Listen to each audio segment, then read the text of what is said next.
Larry Charles, writer and director of many things, has written a memoir called Comedy Samurai: 40 Years of Blood, Guts, and Laughter. A memoir by Larry Charles. There he is. And Larry Charles is known for, well, you can see on the cover here, he has, Seinfeld, Borat, Curb Your Enthusiasm, Masked and Anonymous, and various other projects. So this was an interesting read. I read this because I'd seen him on Useful Idiots, being interviewed by, I think Aaron Mate talked to him. And I also have, I watch his YouTube channel some. So, and I enjoyed his interview, and I'm one of the reasons why I'm reading it is because he's anti-Zionist, and one of these another anti-Zionist Jews. So there's that. In these times of when Zionism is killing a lot of people. Let's put it that way. So yeah, this is so he starts out in 1980 in basically with this with his career. He's starting out and he gets this job as a writer on a show called Fridays. Now Fridays was a late night ABC sort of knockoff kind of imitation of Saturday Night Live. And I remember I watched the show when it was on, and I really liked it a lot. I liked it better than Saturday Night Live, actually. And I have watched some of them recently. A few years back, I watched some of them again. There is a DVD collection that is available, and I think some of them are on YouTube as well. And Melanie Chardoff is also on YouTube, one of the cast members. And it was a really good show. And on that show, he met two critical people who showed up later in his life. On that show, were also as performers. Larry Charles was a writer, and on the show as performers were Larry David and Michael Richards. And Michael Richards, of course, and Larry David were also involved with Seinfeld. So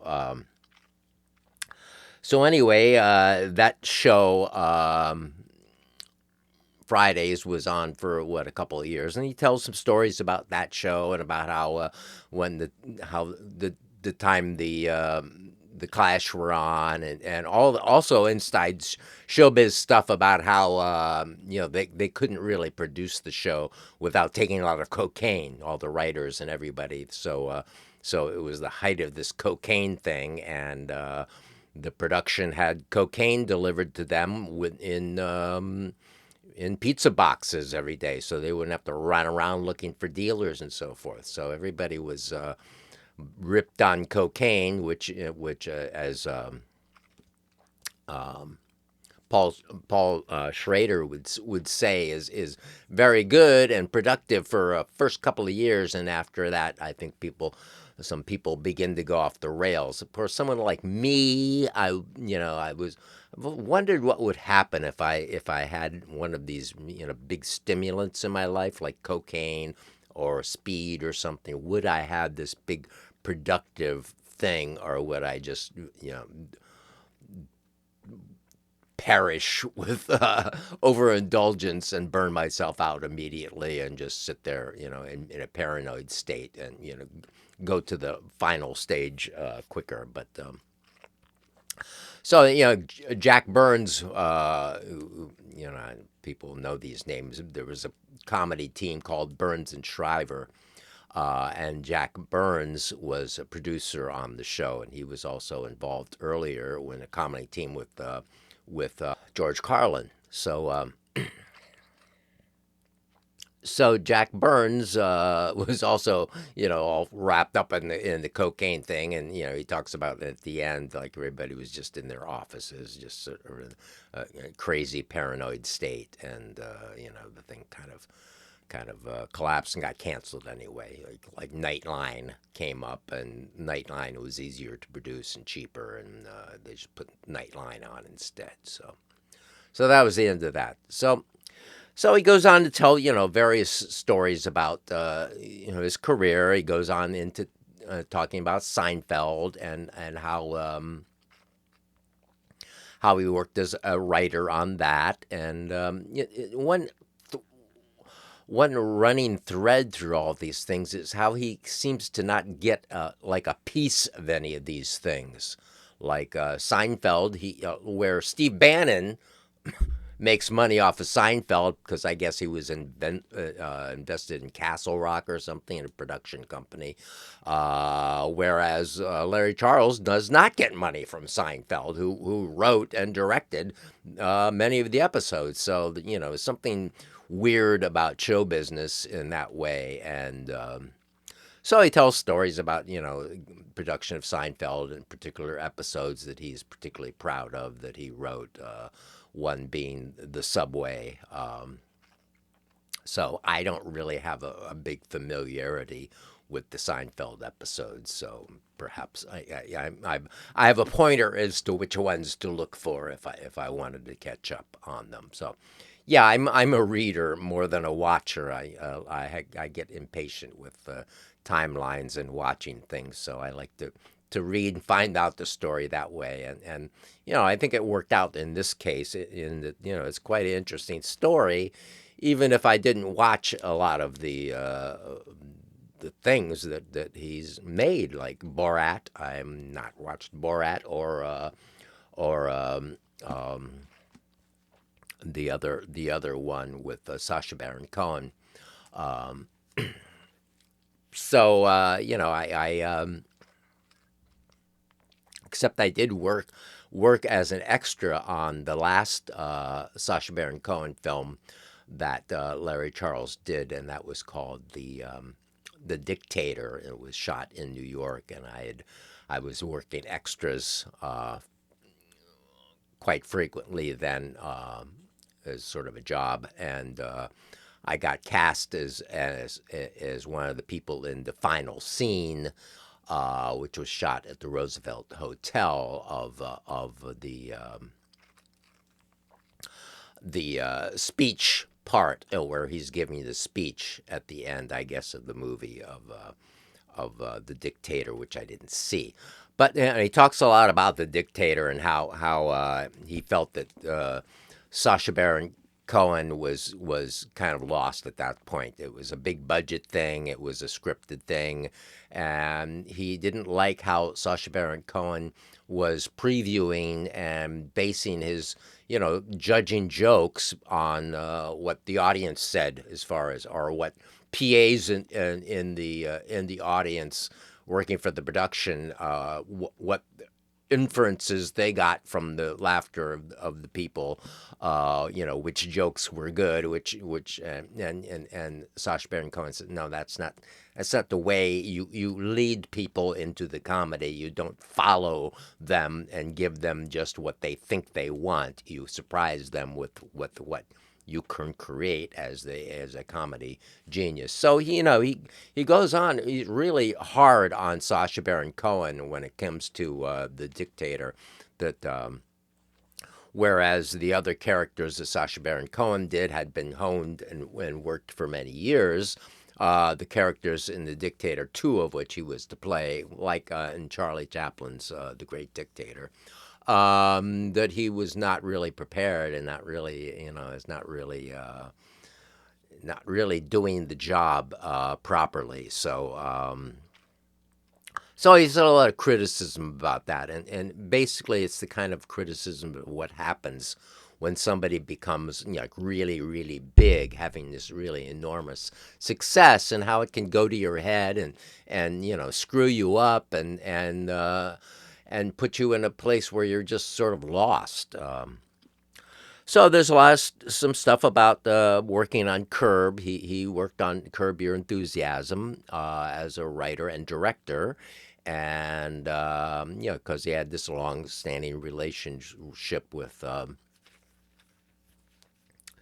Larry David that finally broke down at the very end, where he wanted to shoot a documentary with Larry David, and it all turned into this mess with ego and rights to shows and so on and so forth, and so that broke down their relationship. And according to the book, when the book came out, he had not talked to Larry David since 2022. So so there's a lot of a loss and screw ups and difficulties in the relationships that he's having in trying to get on in entertainment, make good comedy shows. And he talks about working on Mad About You.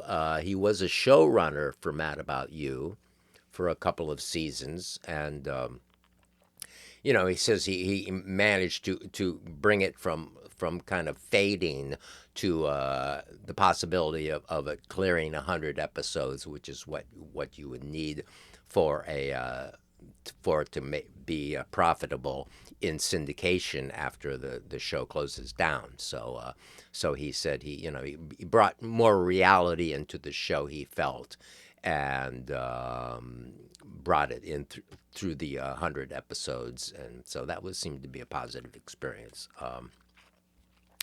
Then, oddly enough, through his cousin and relations and some other friend of his, he happened to know, like what was it, an agent or something, somebody very involved with Bob Dylan's career, and ended up Bob Dylan was watching all these comedy movies and so forth, and got the idea that he wanted to produce like a slapstick comedy or something. So Larry David was contacted, and they got together, and he worked. Said 12 hours a day writing this script with Bob Dylan every day in his smoke-filled room, because Bob Dylan smoked cigarettes, and they produced this movie called Masked and Anonymous, which is on OK. .ru, and I have not watched that yet, but I am interested in watching that for sure. A lot of other stars are in that, Jeff Bridges and John Goodman and some other people. So that's a quite interesting story about him, getting involved with this like a legend. But still, yeah, he has a hard time, keeping it all going, because show business is horrible, really. So yeah, from that he makes the Sacha Baron Cohen movies.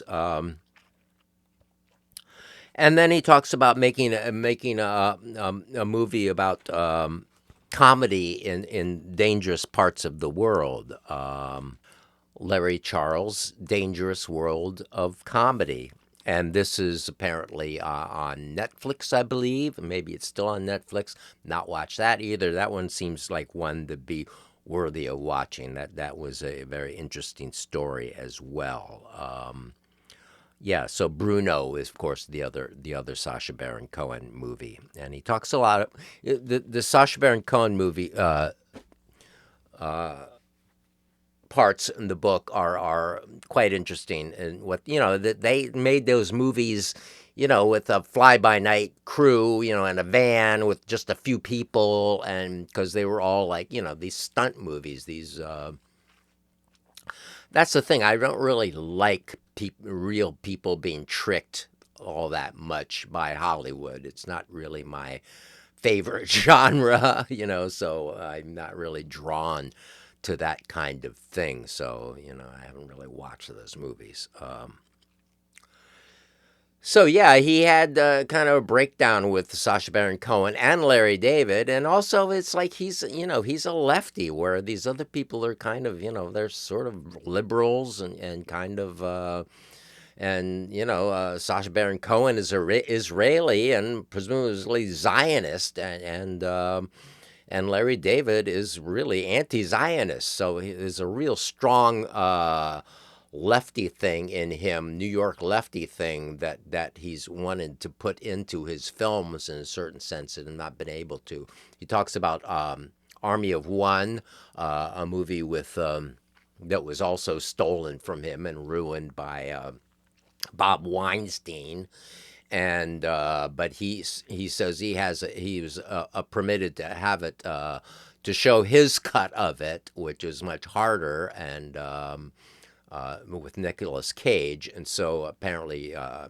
I'll look on his YouTube channel and see if Army of One is available to watch. Actually, I would like to see his cut of the movie because it does sound like an interesting concept. Because he wants to show the hubris of Americans and you know the cluelessness of Americans in that's part of what the comedy Dangerous World of Comedy was about, showing Americans that there is comedy everywhere, even in the most horrible war zones in the world that people need and desire and you know must have comedy and do, you know. So even in the most horrible situations there is still comedy coming out of people.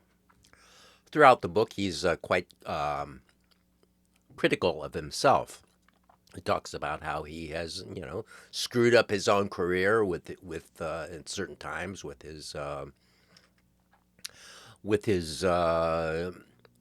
impatience and getting angry and blowing up on its set. He talks about a few times of doing that, which you know freaks people out when people get overly, you know, expressive and yell and rave and blame other people for things. And so he says he regretted these things. He had a wife and four children, I believe, and three daughters and a boy.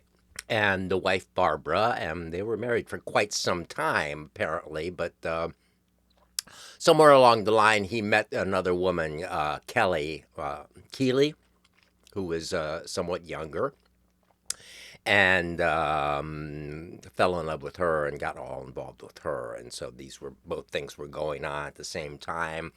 And there's a big chapter in which he, you know, talks about how he had, you know, how he had to face up and get honest and finally tell his wife that this is going on and the marriage is over and that he's leaving and how difficult that was and for telling his wife and his children and how that you know caused problems for a while. Apparently, the children are all like better now and they're friends. So and so you know he's still married to Keeley apparently, and you know it sounds you know it's kind of like I think it was my relationship with one woman who was quite a bit younger. So you know I kind of thought about those things. And he talks a lot about love and stuff toward the end, and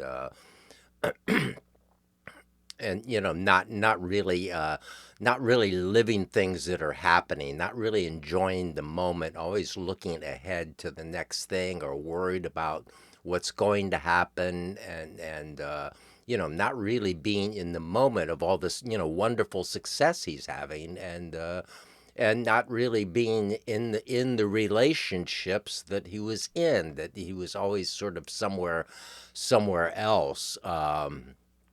So you know I understood all that and you know felt that part of the memoir quite a bit because I have you know a lot of that stuff within me too. He's you know he talks about his regrets and said yeah I have a lot of regrets. I don't you know not like My Way, the Sinatra song, Sinatra Paul Anka song. I have a regrets. I have a few. He has many, and you know, as I'm getting older, I'm having more and more come up. It's like, oh God, what did I do that, or what is this, or you know, da da da da da. It's like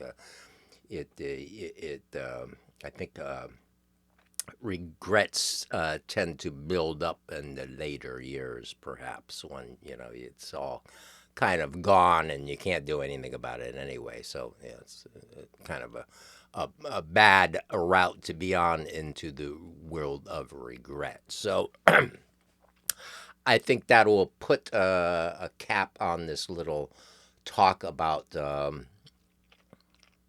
Larry Charles and his really wonderful memoir, Comedy Samurai. You really get the inside of an inside view of showbiz in a way that I mean, I have a very ambivalent feelings, or mixed feelings about show business. I know it really kind of raised me and made me what I am from watching TV in the '50s and so forth. And I really have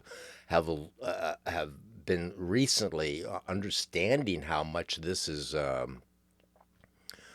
Plagued my life really, and driven my ideas about so many things that in a way that's not been good for me at all. So I'm I'm quite interested in this world of big entertainment, the moving picture world, and what it's done to all of us, which has been enormous, and which continues to go on. And who knows what's going to happen now that it's we have like AI and features like that coming into the picture of what we can manipulate and present to one another as.